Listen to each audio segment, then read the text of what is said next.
We will call to order this special meeting of the Randolph County Board of Commissioners, and we welcome those of you that are in the audience tonight in person. I think you, from what I can tell, most of you are here relative to presentations tonight. We will be hearing from our school systems, Asheboro City, Randolph County, and Randolph Community College. And for those of you at home, we always welcome you and glad to have you to visit with us tonight and be a part of this process. As we've said many times, we prefer to not do county business in this fashion, but I guess in light of all that's gone on and continues to develop in our country and in our state and here in our region, it's good that we have this capability. And those of you that are watching at home do not have to go outside. You don't have to, if you don't feel safe, then you can watch from home. And we're glad that, and we're grateful for our IT folks here that set this up and make this live stream possible. So again, welcome all of you here in the audience, those of you that are watching at home, and we will begin our process tonight. So with that, I'm going to turn the meeting over to County Manager Hal Johnson, and he will open the budget process, officially open the budget process for Randolph County for the year 2021. Thank you, Mr. Chairman. As prescribed by North Carolina law, the county manager and the county finance officer are required to present to the Board of County Commissioners for your consideration and to the citizens of Randolph County a balanced budget for the fiscal year 2020-21. This proposed budget of $133,211,931 is balanced, and no property tax increase is recommended. This use of appropriated fund balance will be necessary to maintain our core services due to the expected revenue losses. The law requires that a budget ordinance be adopted by July 1st, 2020. Tonight is the beginning of that process. Later tonight, you will hear presentations from the Asheboro City Schools, the Randolph County Schools, and Randolph Community College. Sandhills Mental Health has submitted a copy of their budget, which has remained unchanged for the last several years, and because of social distancing encouragement, they will not be present at tonight's meeting. On June the 11th, beginning at 6 p.m., you will hear individual presentations from county departments. On June the 15th, requests from community agencies and our volunteer fire departments will be presented. A public hearing will also be scheduled for June 15th at 6:30 p.m. Final decisions and adoption of the county budget is scheduled for June the 25th at 6 p.m. Never before in the history of Randolph County have we faced the unprecedented challenges that are before us in June 2020. And never before in the history of our county has the responsibility of county government, our departments, our agencies, particularly our emergency services, law enforcement, public health, social services, juvenile crime prevention, and other related county agencies been more critical. Some of the challenges having major impacts on our budget are the COVID-19 health crisis and the effects of business closures on our economy and our citizens. This also creates a financial unknown on how this crisis will impact county revenue collections. The bankruptcy of Randolph Hospital, which may put increasing pressure on county agencies and resources, are all unknowns that can have major impacts on our community and our county government's ability to provide services. This is my 6th budget presentation as your county manager, but I was involved at various levels in over 30 previous county budgets.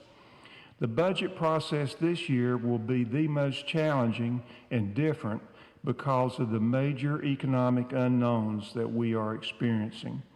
Much of the proposed budget that you will hear in detail by our Finance Officer, Will Massey, is based on assumptions that could change in coming weeks. Our decisions can be refined as more information becomes available. To fully understand what we can afford and to provide flexibility in making decisions, we are recommending that this year's proposed budget be prepared and implemented in stages. Each stage has its own policy goal, but will allow you as a Board of Commissioners to balance your expected expenditures and policies with current financial resources as they may develop. All total, there are 8 individual stages. The proposed budget that you have includes the first 2 stages. Stage 1, that's to maintain our core services despite anticipated revenue loss. That's to keep operations as they are now with no additional capital outlay, no additional personnel. This will require use of existing fund balance, about $2,760,000, to maintain existing core services. Stage 2, which is recommended in the budget that you have tonight, will prioritize departmental requests, and it concentrates on funding that's related to public safety. Phase 2 would include new positions that are necessary to continue previous commitments by the Board of County Commissioners in the areas of public safety. This includes new positions for the Detention Center, 10 detention officers beginning July the 1st, with 9 detention officers beginning October 1st, additional staff necessary to implement the 12-hour shift policy for emergency services. That would be 7 paramedics beginning July the 1st and 4 paramedics beginning January the 1st. In addition, new positions that directly impact public health and public safety, including our public health department, which is a position of health educator and an accounting specialist, our social services department, 1 social work trainer, 4 social work trainees, and 1 paralegal, and juvenile crime prevention, a substance abuse counselor, are recommended for consideration in Phase 2, Stage 2 of the proposed budget. Position upgrades in veteran services and public health are also recommended in the Stage 2.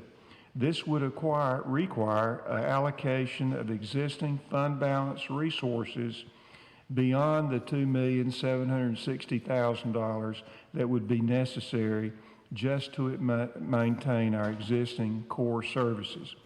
County Finance Officer Will Massey will now provide an analysis and a more detail to our 2021 budget proposal.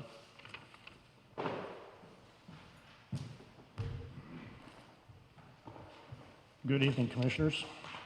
Morning. Good afternoon. The budget is a financial plan that depends on assumptions and forecasts. Arriving at the budget is a process, and this year the budget we recommend to go slow. Road ahead is harder to see and has twists and turns, but we still need to drive ahead. How do we get to our destination? What short-term decisions do we make while still trying to accomplish our long-term goals? So my first thought was to rely on the Magic 8 Ball. And so I dusted it off and I asked it if it was going to help me this year, and the response was, don't count on it. So that wasn't much of an option for me, so we moved on to something that was more practical. We want to talk about the highest priorities that we have, and the manager talked about stages. Next few weeks, we want to recommend evaluating these various priorities and stages, only adding what we can afford. Just like a rocket design, each stage in a budget process needs to move us forward to a deliberate goal.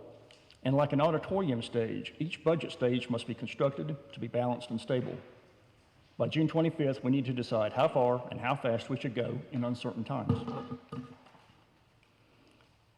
As we work through our priorities, we can't just throw things into the grocery cart. Without the revenue growth, we just don't have as many options as we've had in the past.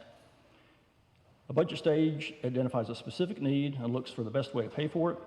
Each stage must balance revenues and expenditures before it can be considered part of the budget. It may be that certain of these needs can be put off a few months until the dust settles and we have a better picture of how the virus has impacted our local economy. And only after careful consideration should we use financial resources to pay for recurring operating costs. In the budget message, we talked about how this year's budget process might be compared to a game of chess. You have to have a strategy, but you have to adapt to changes. There are different pieces, and each of those pieces has a different purpose. A piece can be sacrificed to gain an advantage, but only once. The county has certain reserves that we can decide that we're going to put in play in this budget process, but we need to be very careful because these are one-time opportunities to move us forward, but it does impact future budgets. And generally, fiscal best practice is not to use one-time money for recurring expenses, but we want to consider that here tonight. So stage one, as the manager mentioned, was to maintain core services despite the anticipated revenue loss. Well, how deep is the hole? We know there will be economic effect from the virus, the stay-at-home order, disruptions to the supply chain, unemployment levels. There's going to be different consumer behaviors. What will it take to maintain existing services with this possible loss of revenue? And our projections on revenues are key to understanding what that hole might look like. And we're talking about the effect both for fiscal year 20 and 21. The Federal Reserve of Atlanta has a tool they use, they call it GDP Now, to kind of track what they think the gross national product is going to be. This is a national projection, and they've been tracking it. Whenever a new report comes out, housing starts, manufacturing indexes, unemployment, they'll key that into their model and kind of see what the trend is. And you can see, just roughly looking at it, as time goes on, it looks worse and worse. And it really, on the June 1st analysis, it really dropped quite a bit. Now, Friday, we had a really good jobs report. That's not reflected in this graph. They haven't reissued it. That will be released tomorrow, so I'll be eager to see if that has some effect in bringing that up. And we bring this up just as, trying to look at the tea leaves and trying to discern what the national trends might be, but ultimately, it's what happens here locally, what the state of the pandemic is, and what our resources are, and not national. So let's talk about property taxes, which is our major revenue source. We had a revaluation last year. We'll have that for 6 years. This will be year 2. That creates some stability in the tax base. Personal property, things like business equipment, that was listed January 1st. So that was before the virus really hit. So that was maintained at a certain level. Motor vehicles, I'll talk about that in a minute. Utility infrastructure, the power stations, reinvestment, utilities, railroads, things like that, and then farm equipment.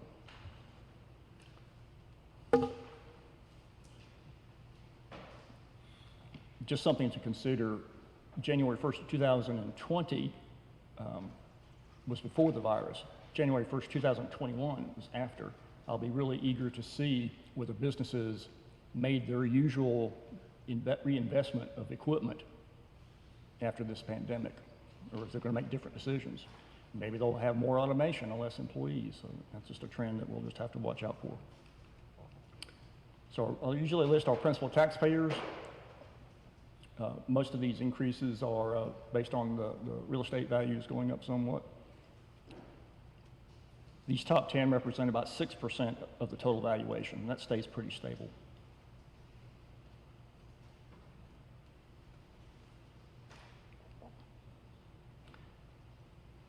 I mentioned motor vehicles.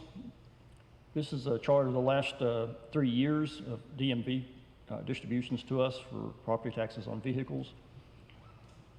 January was pretty flat compared to last year. February and March were below 19, and April's was below 2018.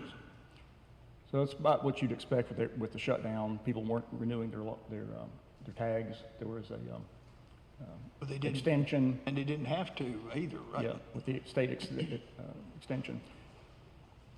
So the property taxes are delayed as long as the registration is still outstanding. So we will probably get that renewal. It might be next year. It's not really any new. It's just a shift from 1 year to the next. We'll be looking at things more over maybe 2 years, the trends over 2 years as opposed to 1 year. But hopefully we'll get all that at some point this calendar year. So property tax levy, the tax department provided a valuation of $11,843,000, maintaining the current property tax rate of 63.27. We did reduce the collection rate. By statute, we cannot have in our budget anything more than what we collect in this current year. And with the shutdown and everything, I expect our collection rate to drop some. We'll might get it eventually, but in this current fiscal year, I don't think it's going to be as high as it has been in the past. So total levy, $73,432,048. 1 cent on the tax rate provides about $1.1 million. So what does 1920 look like for sales tax? Through February, our regular tax collections were about 3% over budget, so we were doing pretty well until the virus hit. But when we did the projections back when everything was shut down, we assumed that the last 3 months would be about maybe a 9% reduction for the year. So it will affect us. The stay-at-home orders was a negative, unemployment, and how long that lasts is a negative. But I think March is, we hope to get that distribution on June the 15th for March sales, but I really don't know that that's going to tell us a whole lot about what the long-term trend is, because the executive order was only implemented later in the month. You had the federal stimulus money that went in people's pockets, and on good authority, they went to Lowe's Hardware to use it. And income tax refunds typically come in this time of year as well too. So how much of that was spent in the month of March? So 2021. We estimated a 4% reduction in regular tax collections from the fiscal year 20. Estimated a 33% reduction in Medicaid hold harmless. As you recall, that's the difference between what sales tax we gave up to the state and what our Medicaid claims are for this county. As our sales tax goes down and people who register for Medicaid more, those expenses will go up, and so that gap will close in, and it's going to be hard to know, how much we're going to get. We budgeted $500,000 instead of 1.5 in this year's budget.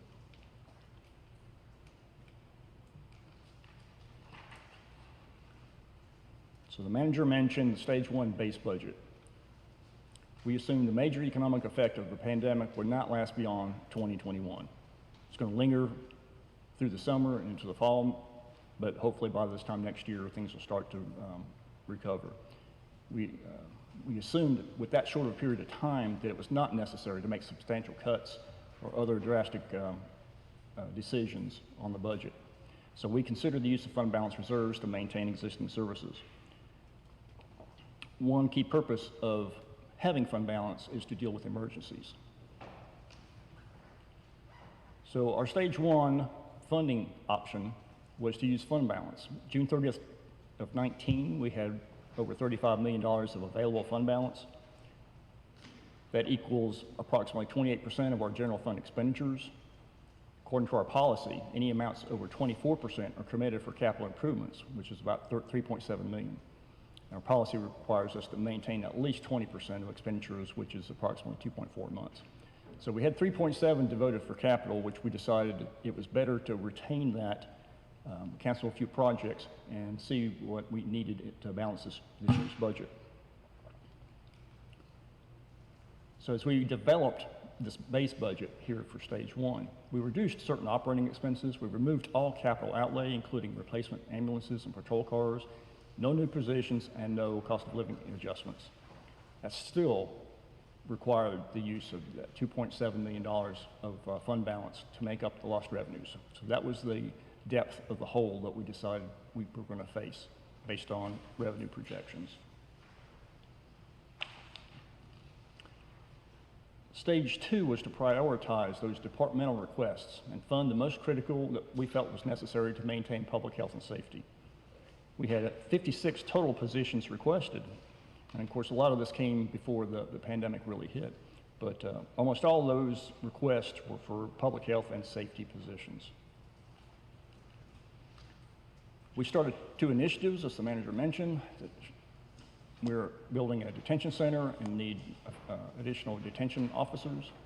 Emergency Services had made the request to go to a 12-hour shift, and both of these we started last year. So in the stage 2, what we came up with in those requests were for the Sheriff's Office, 19 positions. There was 28 requested by the Sheriff's Office in 3 different phases. We decided to fund the first 2 phases. The last phase, which was to start in January, we can discuss that maybe later in the year if we feel like that's necessary and we see what the economy is doing. Emergency Services, the 11 paramedics were for the 12-hour shift. Social Services, we reduced $220,000 of local county expenses to try to offset some of the costs for those positions. So we picked up about 2/3 of that, so about 1/3 was additional cost to the county. Juvenile day reporting was a case manager.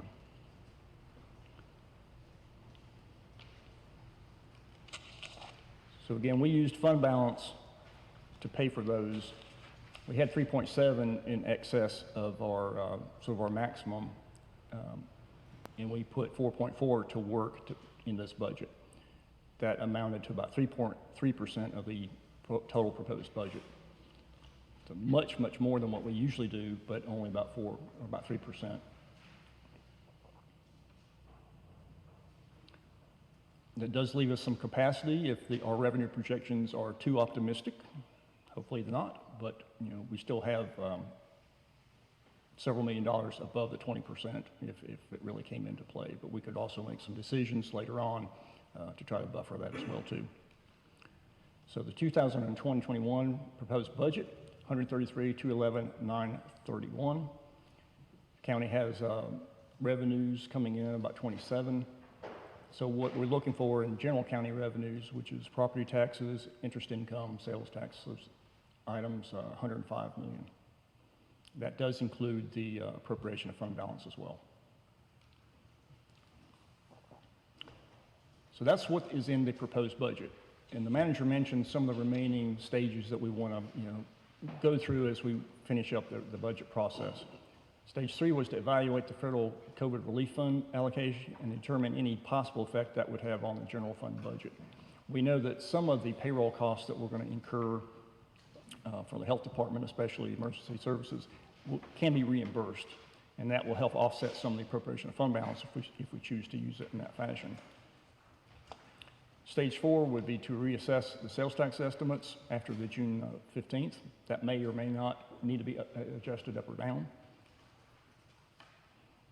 We want to take serious consideration of restoring some of the capital outlay requests that we had to cut in the base budget. Either patrol vehicles, replacement ambulances, we just need to take a look at that. As possible, we might consider the capital reserve money that we've set aside for debt service as a way to fund these for a year. But Right now, referring to your stages, those are not a part of the proposed budget. They are not. So we do need to discuss whether we can get by a year without doing that, or if there's some that are critical, we need to find a way to restore those in the budget. Stage 6 would be to consider any kind of funding options for the cost of living adjustment for employees, which is, there's nothing in the budget for that. The next stage would be to consider funding options if we can find anything to appropriate for schools, community college. And we'll briefly go over what funding is in for the schools. Asheboro City Schools and Randolph County Schools, you can see the number of students. The percentage continues to change where the Asheboro City Schools percentage goes up and the county schools goes down.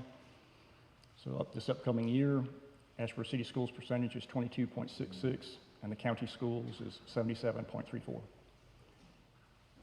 Its total number of students has been going down according to the certification up until this year, and then it was a very slight increase, so it stabilized a little bit. For current expense, with that ADM shift, $118,735 will move from the county schools to the city schools. And for current capital, it's $12,862.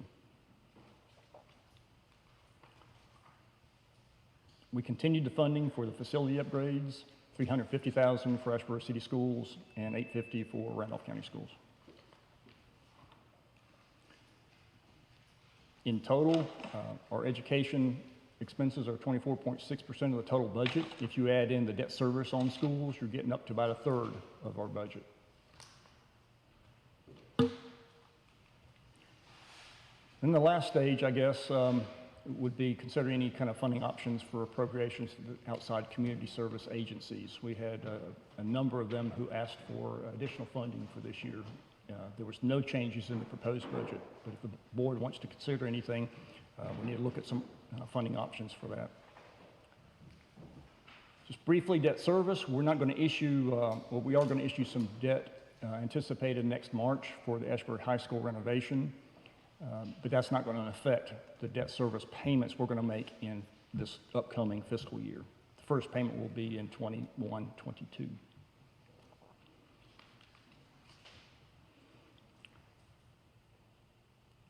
Of the total amount owed, the county schools is about 61% of the outstanding balances. City schools is about 14%, RCC is 2%, county is about 22%, and 1% is for water.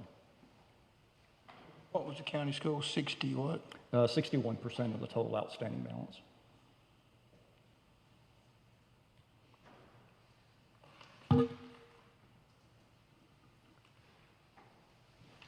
Lottery funds had been declining somewhat, not a whole lot prior to the virus, but anticipating some pretty big drops over the next few months. So we won't have it for this year, for the remainder of this year, the distributions quite as strongly as we've had it.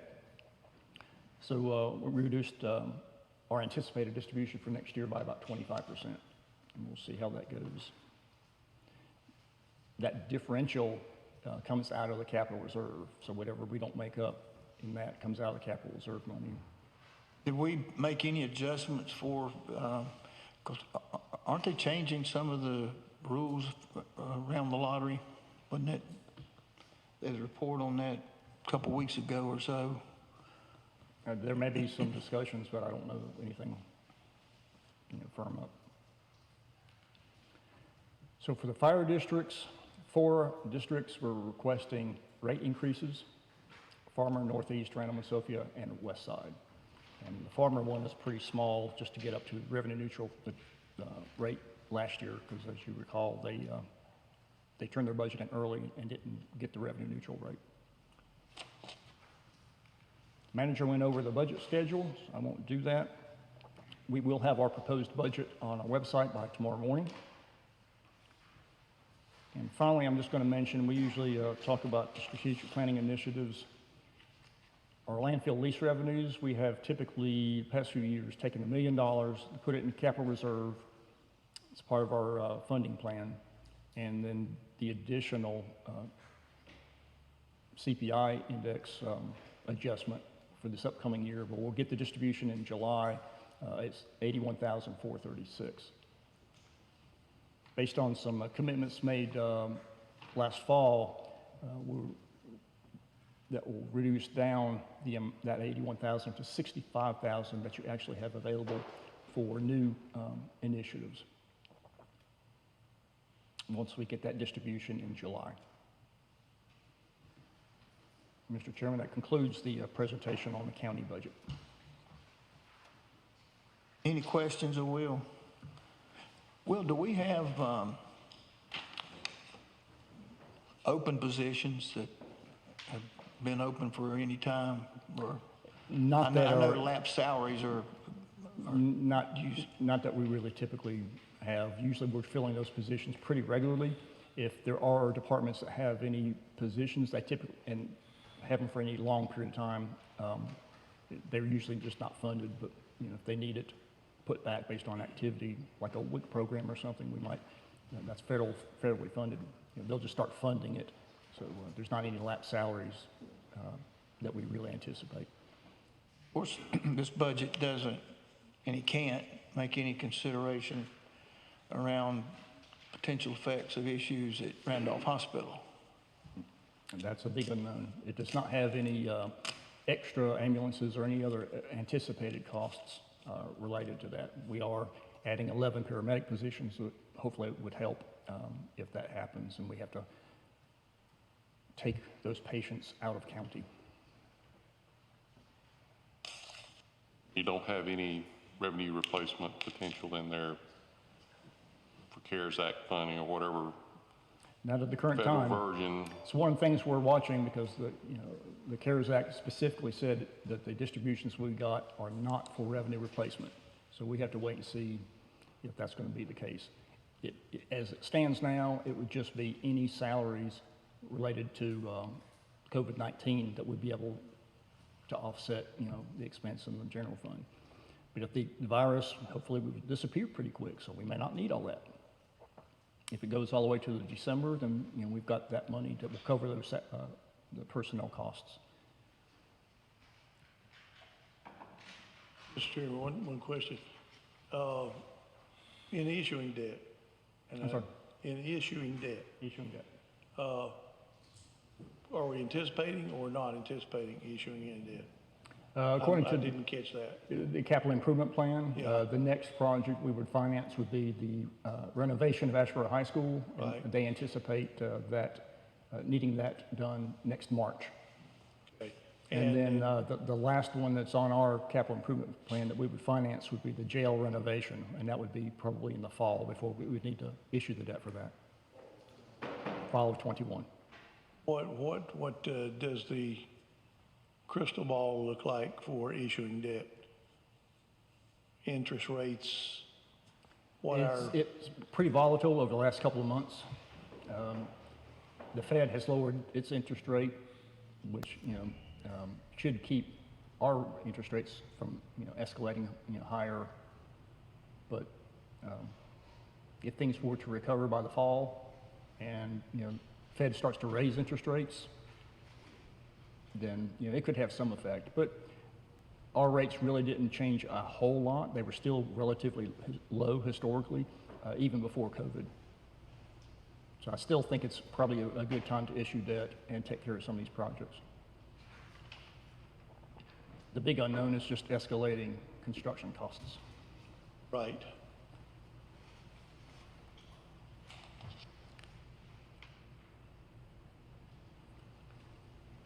Well, we apologize. We've left a lot of work to be done. We'd usually like to be a little farther along in what's being proposed, but y'all have plenty of input as we kind of work through the process. Other questions? Okay, Thank you. thank you, Will. I don't see anybody here from Randolph Community College. All right.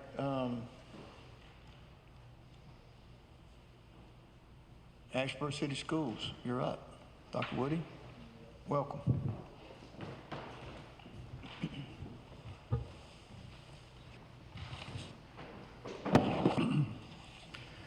Good evening, Chairman Fry and Commissioners. Thank you so much for the opportunity to gather together and to speak to you this evening. I bring greetings from Asheboro City Schools, our school board.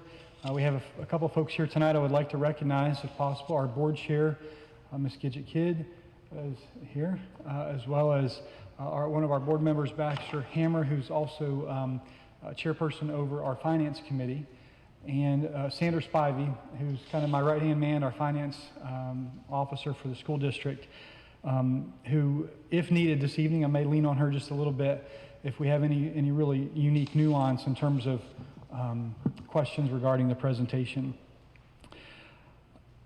I guess I would be remiss to just say, again, thank you for the opportunity to gather together. Thank you for the leadership you've offered. This is the first time, other than hosting you in our district to talk, the first time I've had the chance to present. And this is a culminating event to some degree as we plan towards next year, the end of my first year as a superintendent. And I can assure you, just as you have thought through your year this year, we did not anticipate all the unique challenges, but we have worked very hard. We've worked very well together as a school district, our entire staff, our school board, our community, our partners, Randolph County Schools, Randolph Community College again, to lift up students and do the very, very best we could to make sure that this was a meaningful year and that students were provided the very, very best that we could provide given the circumstances. So I just wanted to kind of open this evening and say thank you. And again, as we talk this evening, there's going to be no surprises. We've been very transparent about our requests and what we believe our needs are and how important they are for students, for our community.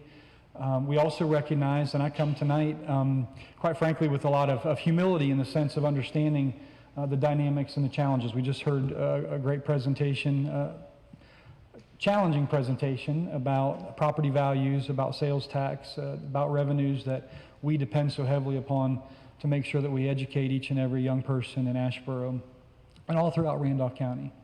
So I say that tonight, I'm going to lift up for you what we believe are needs for our school district, what we believe are priorities.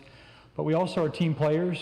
We're team players here in Randolph County, and we recognize that you have some unique decisions to make, some very hard decisions to make as you consider loss of revenue, as you consider projections looking into the next 12 to 16 to 18 months, and we recognize that as well. Now again, would just say to you, don't be misguided in that we're going to continue to ask for what we believe we need to support each and every student. So again, thank you for the opportunity to be here this evening. We believe that by partnering with public agencies, the private sector, nonprofit organizations, we have a better chance of maximizing our community resources to better serve students. And that's what this is all about this evening, is to share with you our budget proposals, the research that we've done, what we believe we need for all students. Make sure I've got, pardon the nuance here, make sure I know how to do this. There we go. All right.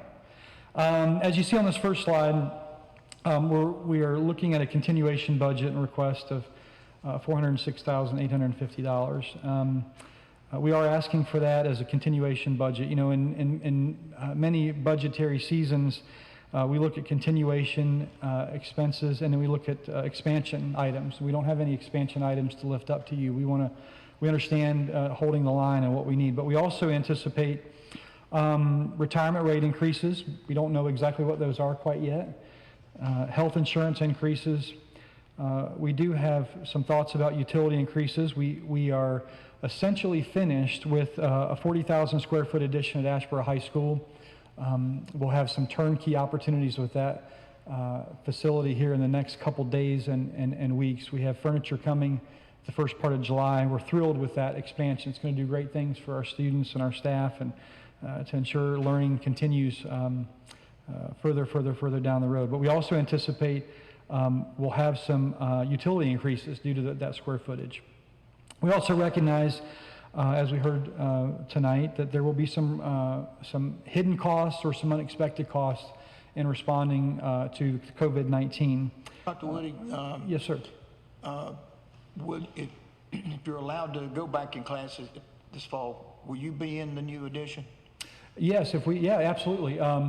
If we are physically, I'll tell you what, Dr. Gainey, I'm sure he's got a great perspective too. We've been working quite closely with all kinds of thoughts about coming back.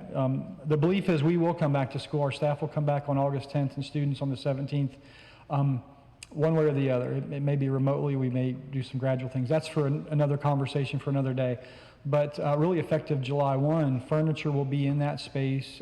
Teachers' classrooms will begin to be moved. And if all things work out and we all come back to school on the 17th, that space will definitely be utilized, as well as our PDC, which is the old hotel area. All those spaces will be able to be utilized for students. Do you anticipate any coverage for your COVID-19 expenses, any of the stimulus, the CARES Act, or any of that? You're listing that as a Yeah. part of your expense. You know, it's, yeah, we have received some stimulus money, as you know, and we've certainly we're in the process of receiving some additional federal dollars to support that. I think there's some heavy questions right now, again, about, and not to get down in the weeds, but will we pay for masks for students? What will transportation costs look like? There's actually there's a litany of items that we don't know quite yet. What could happen if we continue social distancing, if we have to modify school days, if we have to provide, we have purchased and are purchasing thermometers, but they're particularly expensive. So looking at those pieces as well. So to answer your question, honestly, I don't know how much additional relief we're going to get, and we may have to tap into fund balance and some other creative ways to get resources and supplies that we need in response. That's a great question. So, again, I think looking at the CDC guidelines, looking at some of the information even that came out today about suggestions for reopening schools, we're looking at that and trying to estimate with some good faith of what costs we might incur in terms of returning to school. We've also had experienced a reduction in pre-K funding over the last few months, and that's something that we're keeping a close eye on and looking at ways that we can continue to be creative with dollars to support those programs. Since you're first, and Dr. Gainey follows, but question for both is, what effect is there from the state budget not being adopted? And the anticipated or publicized increases in school funding, which obviously didn't happen because the budget didn't pass. Right. I don't know the proper protocol. I feel like that might be a great. I'm gonna throw Dr. Gainey under the bus. That might be a great for Dr. Gainey to talk to. I don't know, Sandra, if you want to speak, but. I'd say with the current situation, we're probably better off right now that they continue to do mini budgets instead of get too deep into weeds and start slashing areas. That's going to be a big concern as we go through the summer, though, because we can't afford to start getting hits because of some of the relief money that's coming, and that's a big worry of mine. We have a lot of relief money coming. That relief money is to restore things that have been spent that weren't planned to be spent. They aren't to take places of state budget areas that I worry that might get adjusted down. So I'd love us to have a state budget. I'd love it to be increased and address the things that didn't get addressed last summer. But honestly, with the strategy, what we have to do with some of the issues we've got now with the relief money, I'm not waiting on the state budget. We've got enough to deal with making sure we use every dime of relief money. Is the biggest impact on teacher pay? Well, it's not helping. It's not helping. They need to keep teacher pay moving. The fact that no one received raises in North Carolina last year other than step raises was a pretty big hit. And it wasn't good timing. It was not good timing at all. Now see what teachers have been asked to do this spring and what will be asked to do in the future as we've changed their mode of operation now with the online or remote learning. So I think that if I can give any advice, I need to get teacher salaries and other employee salaries moving. I need to get them moving quickly because bad timing for that, and I'll mention it when I get up there, but a bad timing for our technology funding to be the lowest it's been in 8, 10, 12 years this year. Bad timing. Could COVID money be used for technology? Yes, ma'am. But not really to expand. Right, but- Because Dr. Woody's done what we've done. I mean, nobody wanted to send computers home, but we have computers because of students. And, the students bring revenue, and there came a point where we all had to put them in cars and send them home. So what that COVID money will do is replace what we sent out. But every school system in North Carolina I know of stepped up and did what we had to do for kids, and it'll cost us some money to replace them. Great. Thank you, Dr. Gainey. So the next slide here, looking again at local current expense budget request. Our total request for the current expense appropriation, $6,137,135. we, again, we continue to be grateful and thankful for the work and the support that you do for, again, our teaching staff, all of our staff, our facilities, and the opportunity to continue to support each and every student. I also want to say thank you for continuing to support the supplemental tax rates for Asheboro City Schools. We just ask that those stay the same. I won't spend a lot of time here. I know you've taken some time to look at this. This is our 10-year capital improvement plan, and we will be heading into year 6. The way you funded year 5, looking at our 10-year plan. So this slide essentially shows year 6 of the 10-year capital improvement plan. And as you might recall, we shared this in February when we met together. Again, nothing has changed there. We're looking next year towards just a little over $1 million to fund year 6. I'd love to, and I certainly can do this tonight. I don't know how appropriate it is, but we, just like other school districts, we have taken the opportunity over the last 2 months to do a lot of necessary work that can maybe help extend some of these things. But pressure washing all of our schools, updating facilities and areas, deep cleaning, really enhancing in terms of our cleaning processes, painting, doing a lot of things, replacing glass, a lot of things that we continue to work through each and every day and each and every month, but having the opportunity to catch up and get ahead on all of that work. So really, really proud of our operations team and our maintenance staff. That certainly helped us as well. The projected total cost of these projects are $1,003,000. Other capital needs include equipment, furniture, and technology, which total $357,500.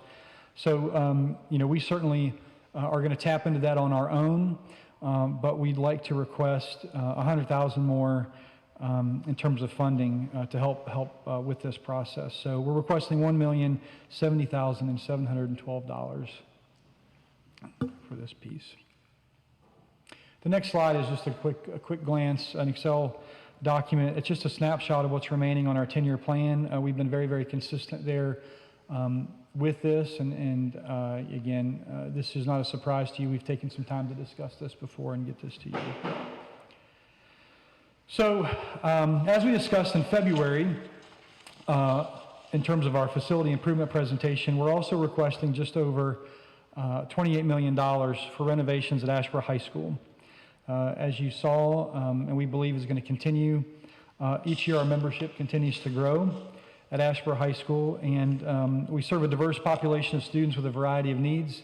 The expansion that we put together, that you approved, that you've worked with us, that's in its very, very, very final stages, we're thrilled with, extremely thrilled with that, and what that's going to do for our teaching staff, what that's going to do for our students. We also recognize, as you recall, giving you tours of Asheboro High School, taking in the boiler room, looking in the cafeteria, looking at some of our subflooring and flooring and tile and all kinds of aspects. There's a lot of constraints with the age of the building. So we do ask, and we do approach, and we do want to continue to move forward with that building process.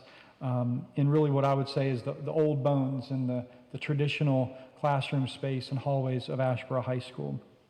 Some of that will require, again, as you know, moving things up from a mechanical and electrical standpoint, and even in our technology to get us up to 21st century standards, and also meeting the facility ADA compliancy all throughout the hallways and the classrooms in the building. So that's really where that price tag comes in. And here's just, again, another rendering that Smith Senate put together. Again, this isn't anything new. You can see on your handouts there's red and blue sections. The red sections represent spaces for renovation, and the light blue represent areas where only life safety and minimal instructional updates will occur. And that $28 million price tag would include really everything that we're asking for in terms of enhancing the overall facility. Again, you can see this in front of you. This is really a breakdown of what that cost, those line items look towards in that piece. I want to mention to you just a couple more items as we kind of wrap up this presentation. One of the other elements I know you've asked for in the past, what's the charter school impact on Asheboro City Schools? And what I would tell you is, I could give you these figures. At URI Charter, we pull about 330 students. They pull 330 students from Asheboro City Schools with a cost of $477,000. And we have a total charter school, I guess you would say student loss of 347, which basically accounts for close to $500,000, $495,000. The average per student is $1,425. That's our current expense and supplemental tax in Asheboro City Schools. Might be a little different from Randolph County because of the supplemental tax piece. So as you hear the presentation from Dr. Gainey, you may hear a little different, but I did want to give you those updated numbers and let you know how that does impact our planning and in terms of staffing and so forth. So does the supplemental tax follow that student also? So if the charter school is located in our district, then they receive the supplemental. Supplemental tax. yeah, that's again we went. I think that's the first time I've heard that. I don't know. Yeah, I think again trying to be as transparent as possible and let you know kind of how that affects us. So. What was that first round of numbers at the beginning, the local charter school and that dollar figure? Yes, so URI Charter pulls 330 students from Asheboro City Schools at a cost to us at $477,000. One other item before I kind of get to the last slide, and this is just a little creative license, and one of the things we recognize at the outset that we believe, we hope, we want, or request all the things that we've lifted up tonight. But if we do need to get creative, one thought we've had, we could start, and I know there are timetables we've looked at. We certainly can speak to that in terms of the construction phase 3 at the high school. But if we did need to get creative, there is a cost savings opportunity to begin working on our roof. We could work on the roof at the high school really at any time. We could even start that, in the very, very near future, end of the summer, first part of the fall. It's projected to be $1.3 million. And with remaining funds from phase 1 and phase 2, we have a little bit of cash. We have $500,000 that we could put towards the roof, and what we would recommend or ask or request from you would be an additional allocation of $700,000. And what that would do is that could speed up the process. It would save us about $100,000 in terms of paying Smith Senate to work up some of the things for that. So I just want to share with you that in the sense of being creative and thinking about, again, additional options and opportunities. We're on schedule to go out to bid in January of 2021 for the construction portion of phase 3. We've talked to you about mobile units and what that could look like at Asheboro High School. Those would need to be installed by May of 2021 for us to begin that construction process. So, end of the presentation, the best part, just to say thank you. Thank you for the opportunity again to be with you. Thank you for committing to work with our students all throughout our county and certainly here in Asheboro City Schools. We're very, very committed to each student all throughout our district. We want to be an exemplar employee in our community. We've aligned our 2016 through 2021 strategic plan to what we believe are the goals and the visions of you, county commissioners, to leadership all throughout Asheboro and Randolph County. And as I shared with you in February, things were different. I think you might remember I stood up and I talked about my passion and my beliefs. I still have all those. I'm a believer in Asheboro City Schools in Randolph County. The mega site, our hospital, our interstate, all the different opportunities that we have. And I would continue to double down and say to you, none of those things will see all the fruit they can see without a robust and meaningful public education system. So as you deliberate and you think and you question, certainly reach out to us. I'm happy to answer any questions that you might have and know that we're partnering with you, that we're committed to students, we're committed to families, and we want to see Asheboro City Schools not just be the very, very best it can be, but to achieve great, great things for young people and to continue that work for years and years and years. So thank you for the time this evening. I'm certainly able to answer questions that you might continue to have. Good to have you with us, Dr. Woody. My pleasure. I guess y'all know Dr. Woody comes to Asheboro City via the Randolph County Schools. He was principal at John Lawrence. Yes, sir. Yes, sir. Up in Archdale. Yes, sir. Not too long ago. And, yes. in our Absolutely. community. Good job. Thank you very much. Thank you. All right, appreciate it. Okay, Dr. Gainey.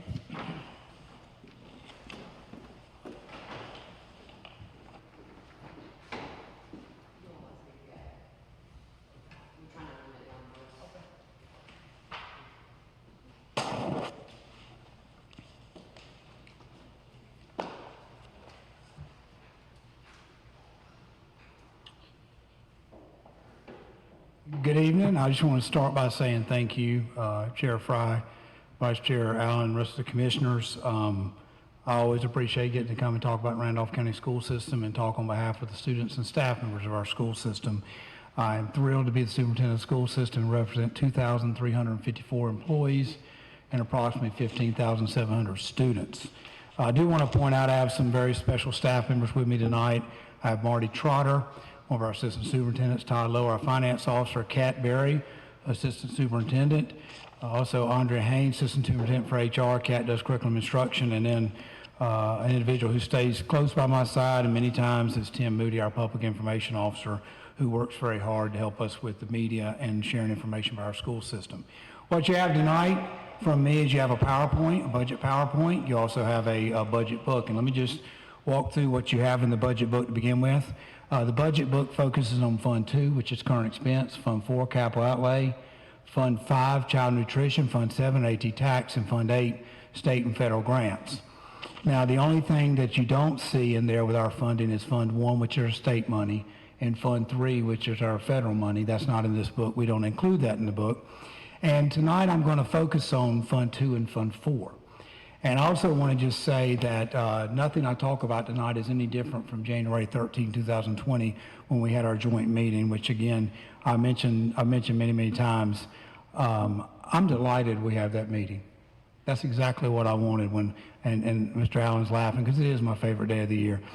When I wanted to be a superintendent, I hope there'll be a day when I could have commissioners and board members in a room and talk to them and not have to be voting and just let's talk and let's, if a question wants to come from this side or from the middle of the table, throw it out there and let's talk. So I always appreciate that conversation. But I want to talk to you about the budget process a little bit and tell you what themes kind of run through my mind every year. Number one is, how can we push our costs down from the previous year?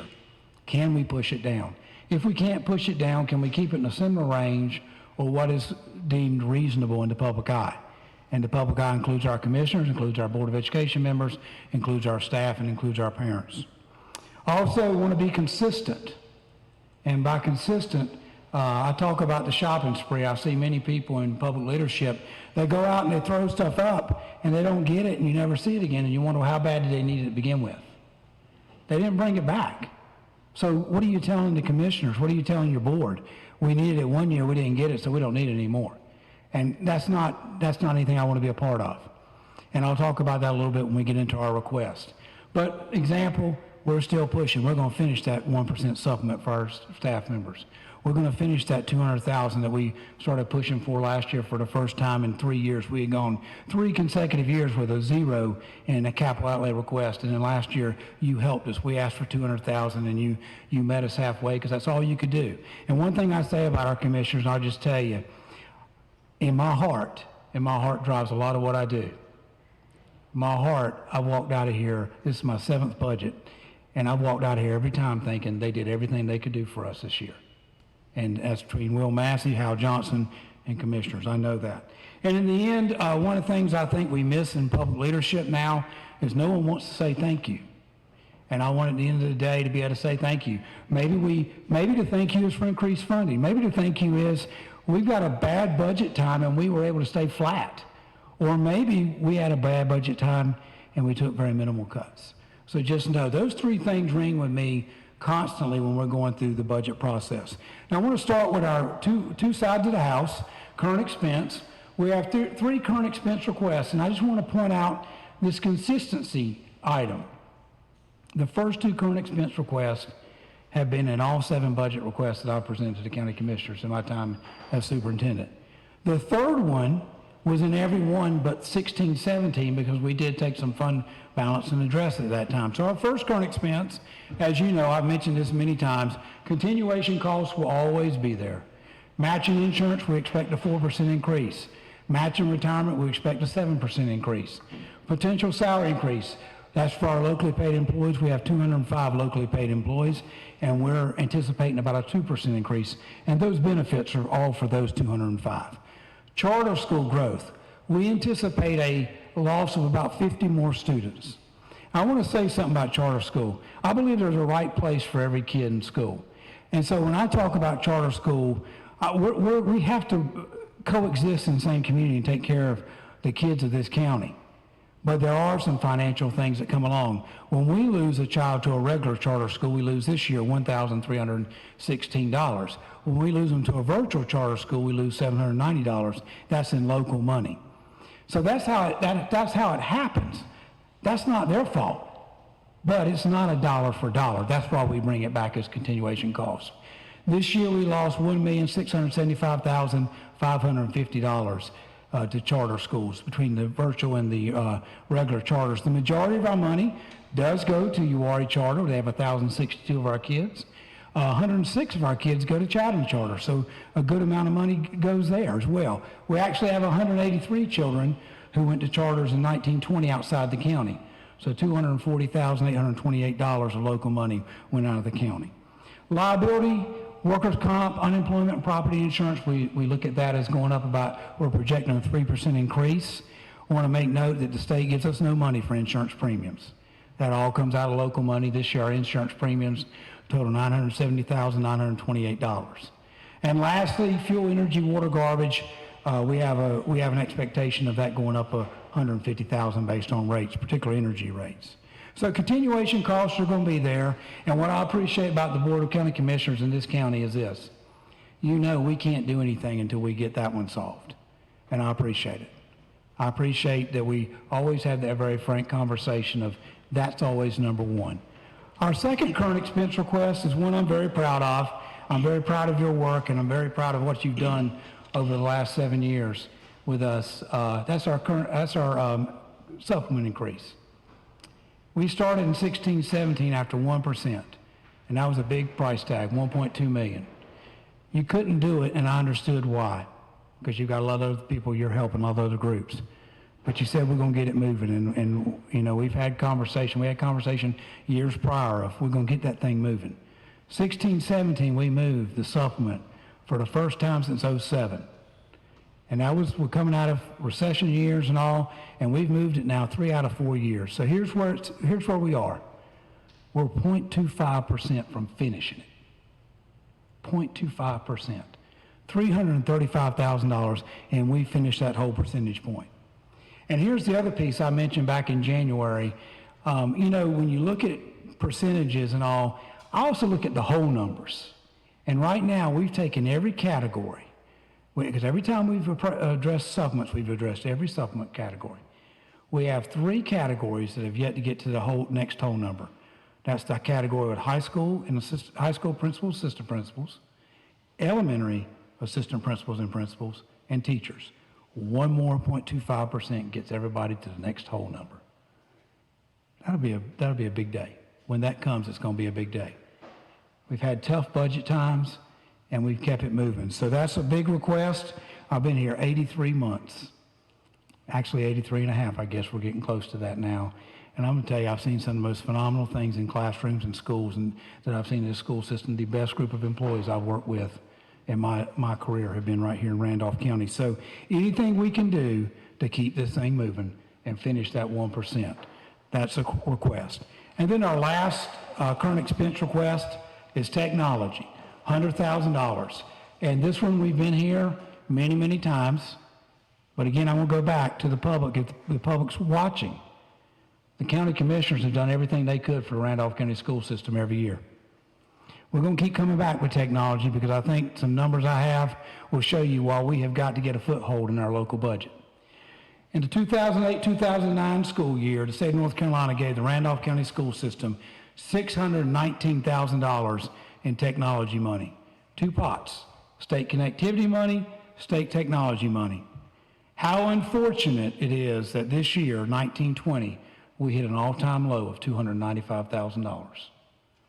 So we have got to keep moving locally and do what we can to force this issue with technology. Now, have we gone up? Yes, 16, 17, we've got up to 645, and I thought we were headed in a good direction. The next year, it went down to 306. So we've got to get a stabilizer in something we can control, which is our local budget, if we can, when we can. So current expense, our total current expense, $986,000. I'm very proud to tell you this is my 7th budget, and that's the lowest one we've presented. That is the lowest current expense budget we've presented. We've continued to push down staff members. We've continued to say, do we go here? Can we go here? What do we go? Where do we go? And we've continued to try to keep it in that reasonable range, that similar range, or even that lower range. So $986,000 is the lowest we've had. We've not had a current expense request less than $1 million in my time here. I think the previous low was $1.275 million. So current expense, the other side of the house, capital outlay. Capital outlay, I am so proud of what we've done here. I'm so proud of what you as commissioners, what our Board of Education has done, what staff has done, particularly Marty Trotter's staff and the facilities group. No one has better facility group than we do. Nobody. And I don't know that in many school systems anybody could claim to have better facilities than we do. I see the middle school projects that were done in the 90s. I think 90s, late 80s, Mr. Fry, is when y'all started down that path. I see 2 new high schools sitting out there. I see a beautiful middle school that's coming out of the ground. And then I see some schools that have years and years and years of age, and nobody could have those schools looking like they do after all these years, but the Randolph County school system with the staff we have. So I'm very proud. I'm very proud of what's happened here with our schools. When you go to Ramsey, you go to Grace Chapel, you go to Liberty Elementary. Those aren't brand new schools, but they are beautiful inside because they've been taken care of. Just like, I don't know, there's 3 prettier elementary schools in the country than that model of Southmont, Hopewell, Level Cross. And I don't think there's any better model for a middle school than that model that's been built at Uwharrie and Nerms and Northeast Randolph, Southeast Randolph, and Southwest. I don't think there's a better model anywhere. So we're asking for $100,000. We appreciate you increased us last year by $100,000 from $750 to $850. We'll put that $850 on the screen. I'm proud of that because that figure, I've been reminding people, that figure was 0 in 13-14. It's $850 now, not counting the ADM capital outlay. So the request tonight is, for this budget, is can we move this, can we finish that $200,000 that we started pursuing last year? We went 3 years. And very proudly came in with 0 for capital outlay, but prices have gone up. We've had to revise our 9-year plan. We had 6-year-old prices in there. We had to focus on roofs and HVAC with our revised plan that we presented back in January 19. It has played out well. Marty was in my office today and very proud talking about all the work that's been done on HVAC systems this year. And it just makes me proud to know what guys are doing. I can't see all they're doing, but we got great guys. You don't have to see it because you know they're out there doing great things and making our money go far. So again, our total budget this year is $1,086,000. And that's the lowest we brought in 7 years. The previous low, I think, was $1,353,000 total current expense and capital. So that's the lowest one we've brought in my time, my 7 years. I'm proud of it. And I'm just going to go back as I end this, and I'll answer any questions and share some comments with you. One thing I'm the proudest of is I think back to the 12th of January 2016, I opened a paper, and Kathy Keys had written in the Courier a quote I made. I guess it was the night before when we had our joint meeting. I said, we stuck to the plan. And we did. We started a plan, our school system with you, on January 14, 2014. We revisited it on May 27, 2014 in this room.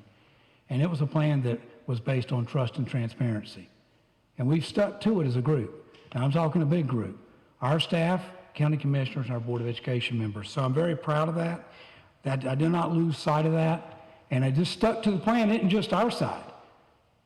You've been right there walking with us the whole time, and our board has too. So just want to tell you I appreciate that, and what you've got tonight is nothing, as I said earlier, nothing different than what you had on January 13, 2020 in our joint meeting. My staff and I remain committed to continuing to foster this positive relationship between you and us based on trust and transparency. I hope you will always feel that you can pick the phone up and call me, even if you're upset or you just don't understand something, or if it's a positive. And I can tell you this, whatever dime of money you give us, it's public money, and we're going to go to the mat to use it wisely at all times. So we're not going to lose that trust of the public and lose that trust of you. So, Mr. Chair, that is where we are with our budget request. I'm very proud. I am, most people that know me know I'm pretty conservative, so I'm very proud to walk in here with the smallest budget we've asked for in 7 years. But I'm also very proud of what we've been able to do. First budget I brought in here was $2,071,000. And that's when we were kicking off, when we were going after a 9-year plan. We were going after some things, and from that night on, one of the goals I had was how can we pare that $2,071,080 down as we kept bringing it in. And if we worked as a team, we could make progress and we could pare it down. And it's not get 1.5 million and come back in with a whole bunch of new stuff the next time. So I appreciate the opportunity I've had to work with y'all as well, because it's been a great ride, and look forward to many more years of trying to work and get everything we can out of our money. Thank you, Dr. Gainey. Any questions from commissioners, comments? I just, sitting here listening to the two presentations from our public schools, and the ask, round numbers roughly, not a little less than $3.5 million between the two school systems. Our capital needs, the renovations at Asheboro, the new middle school at Trinity, we've funded those. They're work in process right now. And I see Guilford County with a $2 billion request or a need. The commissioners are doing a $300 million bond referendum. But it's just amazing what we get done here in this county with the money that we appropriate. And a 1%, we should be able to do that for the teachers, for these requests. I know that it's a difficult time right now with the budget, a lot of uncertainty, but you're not in here beating the drums and pointing fingers or accusations at this board, and we have worked together, I think, to get a lot done. And when I ride around the county, I'm proud of these schools, and they're well kept. Been able to see a lot of them being built, and they look about like they did when they were new. And both of you to be commended for taking care of the facilities, taking care of the public's funds that's gone into constructing these facilities. And I'm really proud of our school systems here in this county. Thank you. Well, I'm proud of what I hope we've established as a positive relationship between, and a triangle of our board, you, and our staff. That's what makes me proud. And I've always believed that if you want to be a leader in a public organization, you've got to put your elected officials who help you in a position to be successful too. And that's what we're going to try to do every time. It doesn't work. It doesn't help anybody if we bring in things that there's no way you can fund, because it just leads to somebody not being successful. But I've been here 83 months, and I have many stories I can talk about riding down the road. But anybody wants to talk about just how we made $100,000 go, or how we needed that $100,000, how it came from the commissioners. So just know, I don't take this relationship for granted. I value this one, big time. I know you came from a very large system to Randolph County. I learned some good lessons there while I was there. We're glad to have you, both of you. Get your And your legend out staff. there now. All you folks that are here tonight supporting these two superintendents, I thank you also. We work with you. When we have these meetings, you're always there. You're always answering the questions and participating, and we certainly appreciate it. Any other commissioners, any comments? Thank you. Dr. Gainey. Thank you. Dr. Shadford, return.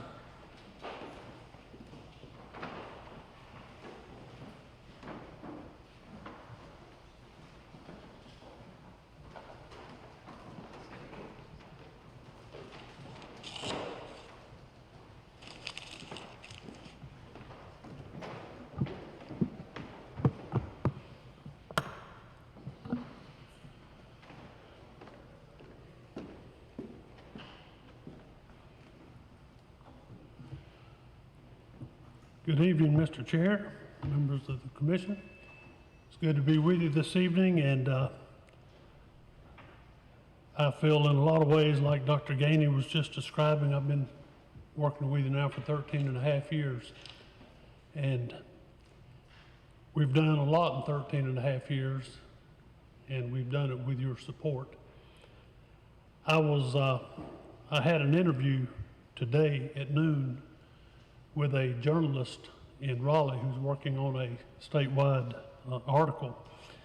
And he wanted to talk with me about what it was like to be president of a community college in a small town, rural county in times like this. And in particular, he wanted to know, what are your challenges? What keeps you up at night? What are the benefits of being in a rural, small town county? And how do you hope to make a difference? And I told him at that time that the first thing I said was, well, ironically, that's the very thing I want to talk to the commissioners about tonight. In the past, I've had slideshows and showing you what we've done in the past and what we plan to do in the future, but tonight, I really just want to speak from my heart and talk about the very things that I was talking with him about earlier today. What's it like to be president of a community college in times like this in a rural, small town community? And as I get ready to start that, I was hearing people coming in, and I was thinking it might be some of our folks.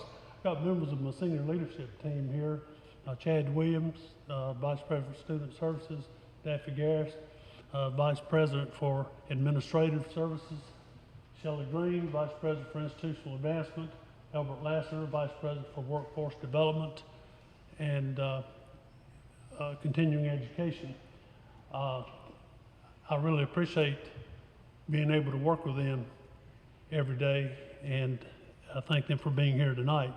So what is it like in times like this to be in a rural community, small town community?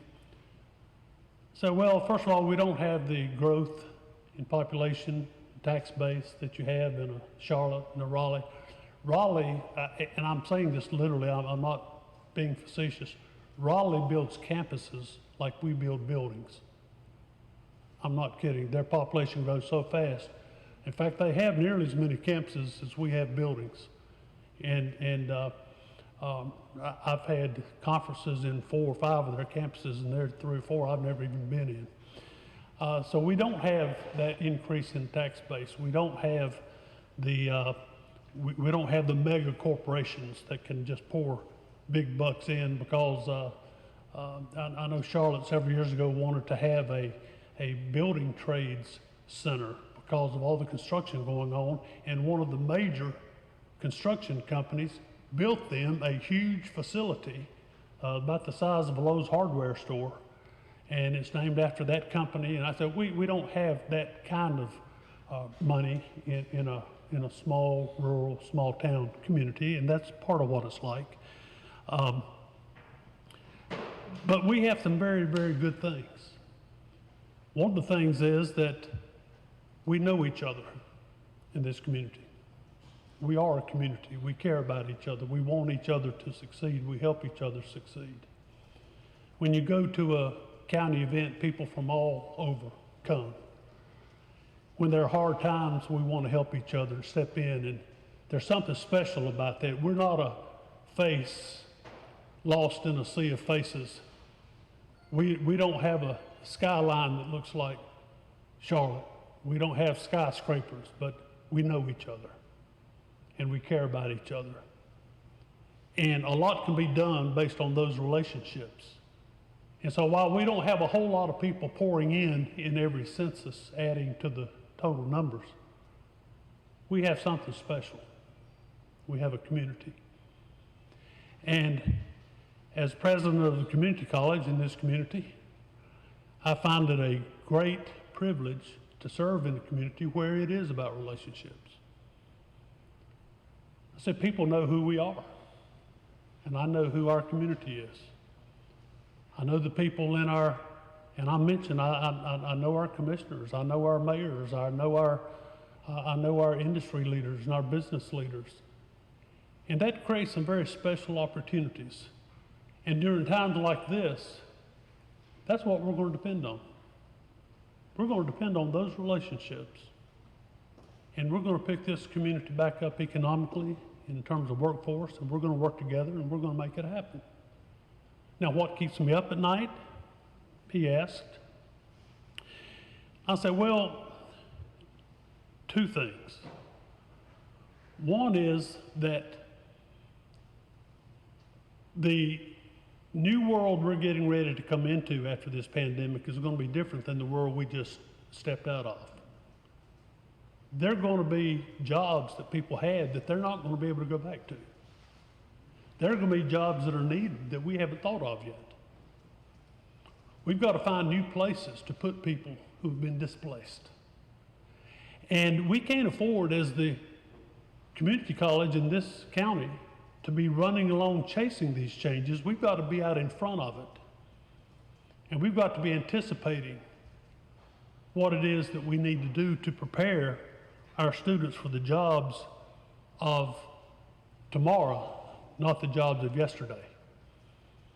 And so that's one of the things that keeps me up. The other thing that keeps me up is that the community college enrollment goes up and down inverse to the economy. When the economy is up, our enrollment is flat or down because people are working. They're not up here training to get new jobs, they're working. When the economy goes down, our enrollment goes up because people are here knocking on the door saying, I need to train for a new skill, I need to train for a new job, a new career. And so we're like this. Well, right now, our unemployment rate is the highest it's been since the Great Depression. A lot of jobs, the kind of jobs that our students go to work while they're in school, like restaurants and all that, those have been closed. A lot of them, they've been lost. Those students don't have that money. That's what they're buying their textbooks with and their gas money. They don't have that. But with unemployment being so high and so many of the jobs not going to be there for them to go back to, we face, if not, we're up a little bit this summer, even in the midst of this. This fall, and certainly in the spring, we could face a significantly increased enrollment because of the unemployment rate being high. That's the way it always goes. But here's what concerns me. We could be facing a very high increase in enrollment from this high unemployment rate at the very time that our two primary funding sources, the state for operations and the county for capital, both are in a squeeze themselves. So we could have the biggest job on our hands and the biggest need and dealing with a bigger number of people needing more changes in our curriculum and equipment and faculty at the very time that the state and the county say, well, these are hard times, you need to understand. That's what keeps me up at night. That's the perfect storm. At the time when you were juggling less in revenue, our enrollment goes up and our needs are more. Well, what can we do about helping the economy of Randolph County? We've done it in the past. I see our graduates out here in the workforce everywhere, all the time. But what can we do now? Well, let me say this unequivocally. I mean this as seriously as I can say it. I do not believe Randolph County nor North Carolina can recover from where we are without its community colleges. In terms of economic and workforce development, I do not think that the answer is going to come out of Chapel Hill.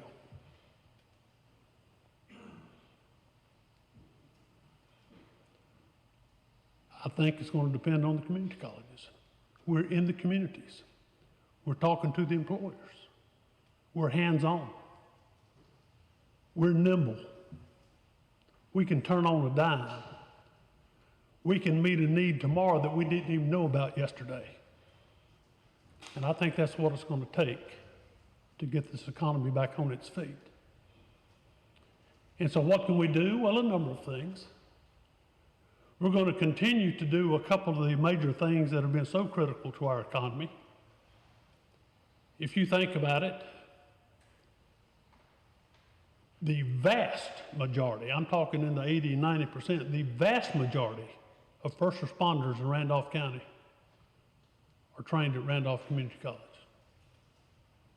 And public safety needs are going to still be there.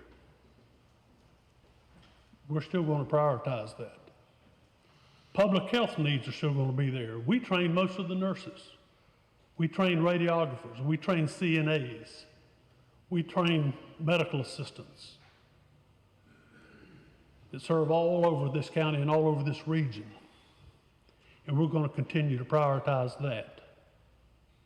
But besides public health and public safety, one of the biggest needs we are going to be trying to meet coming out of this recession is our small business center. And I explained to the journalists today that not being a county full of skyscrapers, most of our people work in small businesses. They're entrepreneurs, they're small business owners. Right now, one of the greatest needs they're going to have is our small business center. To go and offer seminars and offer counseling and offer direction to new businesses, struggling businesses, and ongoing businesses. We've been getting calls all through these past few months about how do I stay alive? How do I stay on my feet? What can I do? How can I protect my employees? Where is this headed? How do we overcome? How do we survive? Small business center, where does it reside in Randolph County? At RCC. So we're going to deal with public health, public safety, small business center. And then the other thing that we're going to do, I think most of you may realize that every academic program we have has an advisory committee. And that advisory committee is made up not of people on campus, but of people in the community who are leaders in that field. Our nursing program has medical people on it. Our new agriculture programs have ag people on it. We have advisory committees in every program. And what we're doing, our senior leadership team that I introduced to you here, we were talking just today about the need to have meetings with every advisory committee we have. We're not going to sit down at the boardroom and say, okay, Randolph County, here's what you need. We're going to sit down and talk to our advisory committee and say, what do you need in your profession, in your career field? We're training people to come to work for you. What do you need them to know now that we weren't teaching before after this, with the economy like it is? What do you need them to be able to do that they didn't have to do before?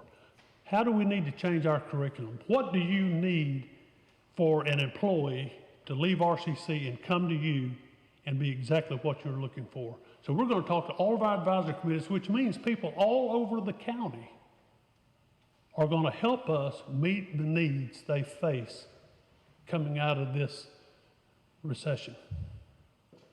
So we have a lot ahead of us that we want to do to make a difference in this community. And we're going to do it. That's why we're here. I don't see this as a burden. I think it's times like this for which community colleges were created. And I find it a privilege and an opportunity to say, okay, our community needs us. Why were we here in the first place? So I just wanted to share those remarks to tell you that I want you to have confidence that your community college is going to do everything we can to stand the economy, the workforce back up on its feet, strong, and get it back in full stride sooner rather than later. This team I work with are incredible. We meet, and the cohesion and the dedication to the mission is just incredible, and it's such a privilege. And it's a privilege tonight to come before a board of commissioners who, I didn't come here 13 and a half years ago and have to educate the commissioners on the value of education and training in this county. You were already there. I just had the privilege of stepping in and building relationships and working with you. And I thank you for what you've allowed us to do. So I just wanted to share that with you instead of the typical PowerPoint and tell you that I believe we are a key to getting this county back on its feet, and we stand prepared and ready and are gearing ourselves up to do that each and every day.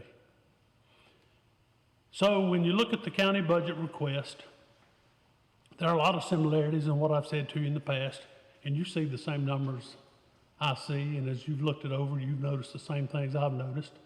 There's nothing new in here. There are no curveballs. The increase is 9.1% in our request.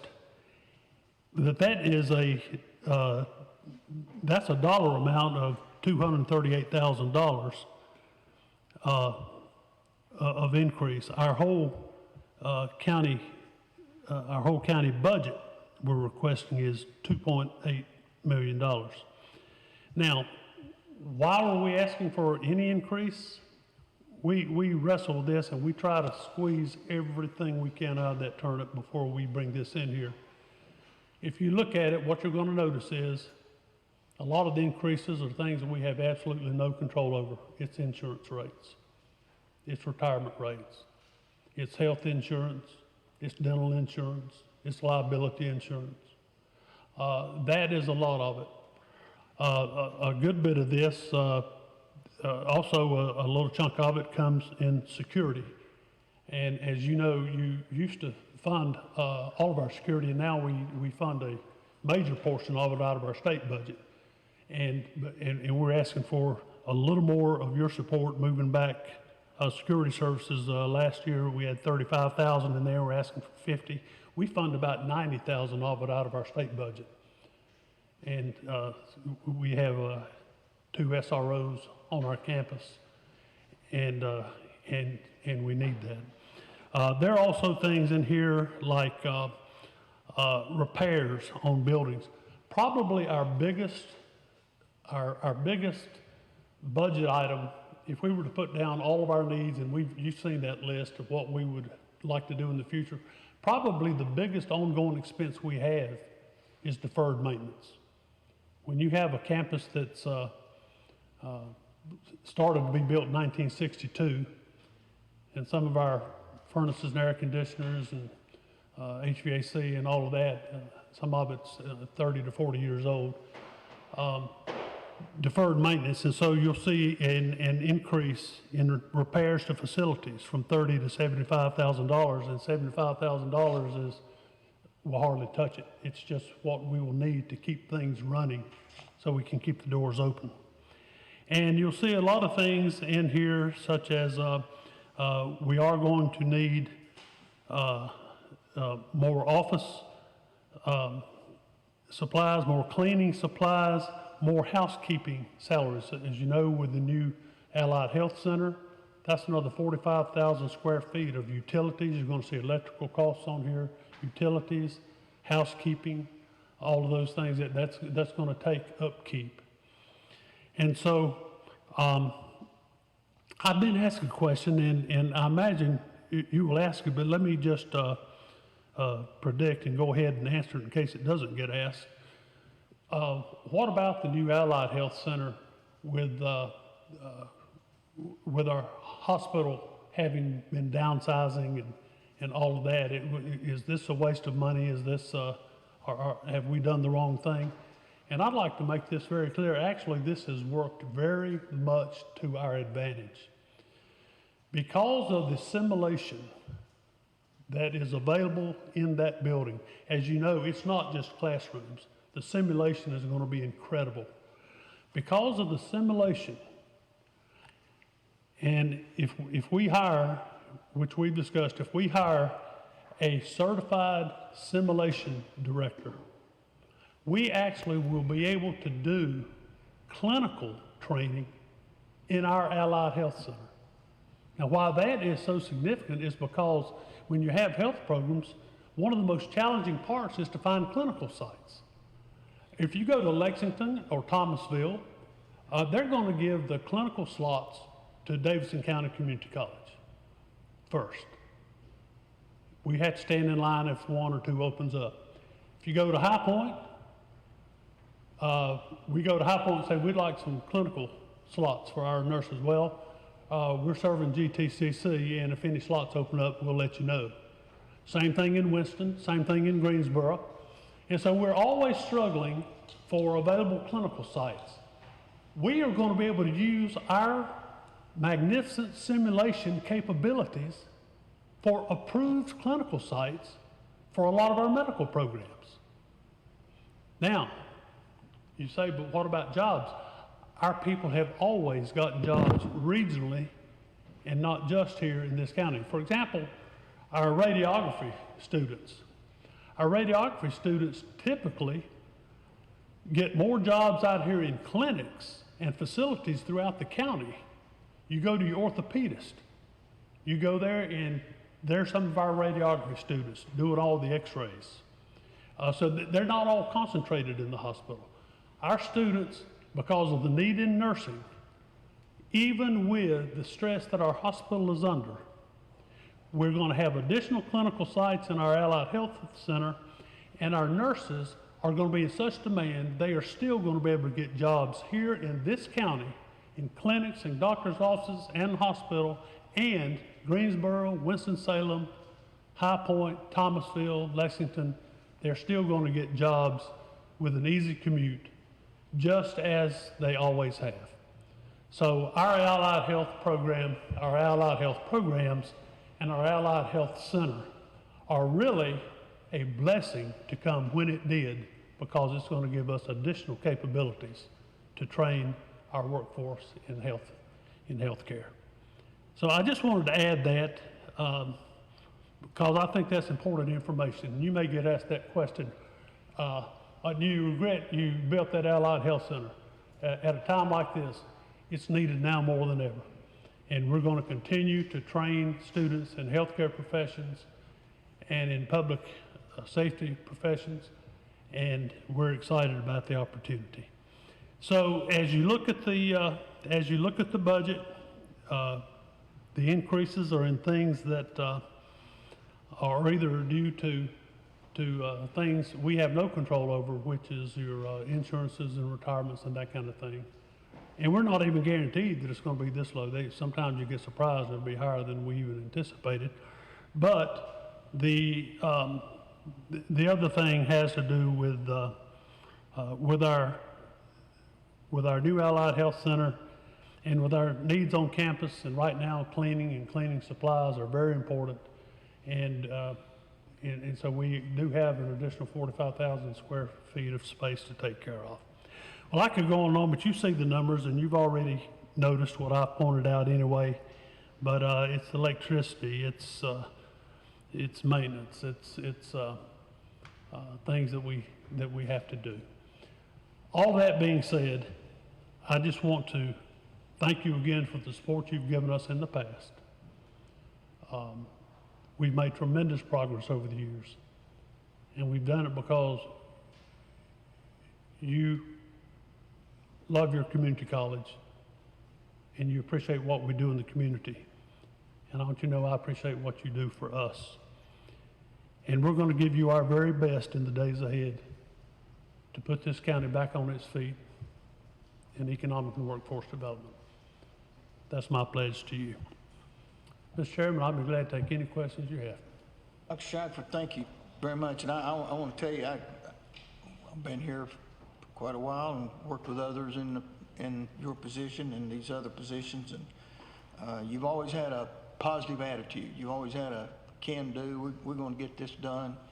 And it's been refreshing and appreciated. I believe that our ability to not only recover, but to advance is at the top of that list is Randolph Community College. I've always felt that. Thank you, sir. It's been told to me by too many other people in other areas, even outside our county, the significance of the role of community college. Thank you. And you and your staff and your board members, thank you so much. When is the Allied Health Center slated to open? Daffy, I'm so glad to see you this evening. And we discussed this several times a week. Why don't you give it the latest news? We hope that state construction will release at the end of this month. As you can tell, it's been a little longer process than we expected, partly because of COVID and some here. We are finishing up. My architect's going to do his final, and I hope we'll close it out at the end of this month. You'll take students this fall. We will. We certainly will. Well, do you have a school? You have a class size? How many? What type of enrollment? Talk about our enrollment projections. Yes. Well, if this summer is any indication, and we don't know, there are two competing forces here. One is I described to you as people who are unemployed or underemployed who are going to come back to school and want to train. That's a positive force. A negative force will be, do people feel safe to come back out? Do they? We are actually preparing a video to send to prospective students and faculty and staff showing what we're doing to mitigate the risks of coming back to RCC. The social distancing, we're going to have masks and we'll have them to give a student if they want a mask. We're doing social distancing. We're going way beyond the second mile in sanitization. In fact, we're going to have every computer lab when the classroom leaves, every computer lab is going to be wiped down, sanitized with wipes. And so we're hoping with all of that we're going to have a very positive. We don't have a number indication yet, but even in the midst of this, with people still in a panic about coming out, our summer enrollment is up over the past. So I think that's probably what we're going to see in the fall as well. Chad, is there anything you want to add to that? The summer enrollment is up. In the fall, we're working on that. We lost a lot of ground for the schools. We're able to get through that process. Everything isn't so abruptly, so we're hoping over the next few weeks we'll get to see that all rebuild and We've started our enrollment process, and we have a team called our High School Hub with counselors in every high school talking to the students and working with the students to help them get enrolled for this fall. And so we're expecting to have very good response from high school students and our traditional college students. Any other question? Hope? I'm sure you'll be using COVID relief funds for things like masks. Would it cover some of those increased cleaning supplies, I would think? Yes. I mean, it's not a lot, but it helps. Yes. We are able, the CARES Act money that we have, some of it will be used for the college and some of it will go directly to the students. We've already started distributing to the students. But for us, it can include things like cleaning supplies, and the cleaning supplies increase in here is not about COVID, because that's going to be covered with the CARES Act money. We noticed that last year we were tremendously underfunded and had to put a lot more money in that category. So this is just to reflect what we're really doing, plus the increase with the new building. But we will be able to use the CARES Act money for things like masks, and we'll also be able to use it to help us with paying teachers, for example, who are having to come in this summer to finish out what they couldn't finish in the spring. So that money has been a great help to us. And I didn't slip into that in here to, this is apart from that. Sure. All right. Any other questions? Thank you so you. much. Appreciate Thank what you do. Thank you. Thank all of our presenters tonight, those of you that are still here, and thank you for participating. As I said at the beginning, this is the start of our budget process, and Hal has outlined the process. We will meet Thursday night, next Monday, and then the 25th, the 15th, 25th for adoption, and should know a little more about the status of our sales tax revenue when we get to actual adoption time. So, Chairman, I know Sand Hills, Victoria Witt with Sand Hills is not here tonight. We worked, I think, with Hal and agreed that she wouldn't, but just a couple things there. The funding's not going to change, but I did want to give an update on the facility-based crisis center here in Asheboro. That's been a 3-year adventure. The building has been completed, was completed and inspected by the state, I think in late February. Tobert was going to pick up, begin to open. They have to have an inspection by the state, and of course, then the pandemic occurred. So that's kind of where they are right now. So once the state and Tobert, I think, has to go in and employ all of their fully staffed before the state will come out. And so hopefully within the next month or so, that will be up and running, and that will hopefully ease some of the burden on their emergency room as far as the behavior. Elevators working? The elevator was a big issue. Well, I won't go into that, but it's the state and the contractors had somewhat of a difference of opinion on that, and that took probably about 6 months to resolve. The other thing that is going to be big for Sand Hills that has been delayed is Medicaid Transformation. That was supposed to occur back in November because of budget issues, then went to February, and the pandemic's come along, so the Department of Health and Human Services had a couple other things going on.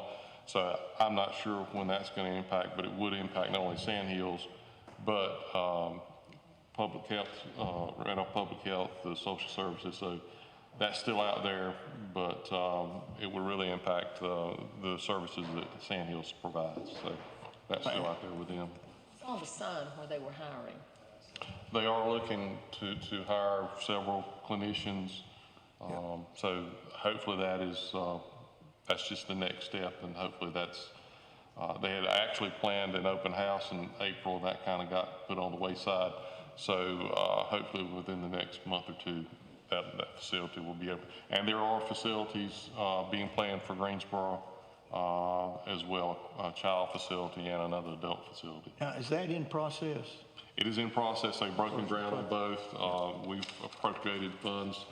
Sand Hills will own the building for the adult, for the child in Greensboro. The adult will be handled by Moses Cone, and the county will open that one. And kind of a partnership between the two as far as some of the finagling to get the county. There was some lease arrangements and that kind of thing that they would provide building space for the Sand Hills. So in any way, the two facilities will be sitting very closely. It's off of Wendover Avenue in Greensboro. So that'll open up, it's for the catchment area, but the facility here certainly would be a benefit to Randolph. And then there's also a Richmond County child facility, 6 to 17 years old, that will be opening up shortly down in Richmond County. So we're real excited about that. And that's some of the funds that are being reinvested in the community. Commissioner Allen does represent our board on the Sand Hills Mental Health Board, and I've always thought, and especially over the last several years, that mental health is is an issue that reaches across lots of other issues that we have to face, and I don't think there's enough could be done about it dealing with the mental health issue. When we look at our jail, I think they're authorized for like 4. At one day they had 34 mental health patients in our detention center. It is, as I said, it crosses all aspects of our budget. Not just mental health, social services, public health, detention center, schools. It's a critical issue, and David does a great job in representing us, and Well, they've done a good job with their budget. I don't know how many years this budget hadn't changed. Maisie Fleetwood, who was with mental health here in Randolph for years, along with Leanne Hinkle, represent Randolph County. And unfortunately, they have implementing term limits. Yes. So those folks will have to rotate off. So we'll have a little bit of a duty trying to find new folks to serve in that capacity, and hate to lose those. They changed the governance. Harold Holmes and I was on there, and then David came along. I don't know if we was there a year or I might have been. They will only allow one county commissioner position on that board. And basically, and, what is it, 10 counties now? 11? Nine counties. 9 counties. They basically, we fill some other with county commissioners. County commissioners with various financial roles or clinical roles. Yeah, but it's a key issue. Any other comments or business tonight? I have one more question for Dr. Shackelford. Well, he needs to come here and hurry up. Who do the RCC employees have health care insurance with? Is it with the state? Like the schools? We do have state, yes. State employees. Blue Cross Blue Shield. Okay. It's a state plan. Okay. State. I just wondered. Thank you. All right. And let me say thanks again to the folks at home that are watching the live streaming tonight. Those that might watch on YouTube, Facebook, at your leisure, at your timing. So thank all of you for participating tonight, and hopefully you will be back with us as we proceed through this budget process. Do I have a motion to adjourn? So moved. Thank you. We are adjourned. Good night, everyone. Be safe.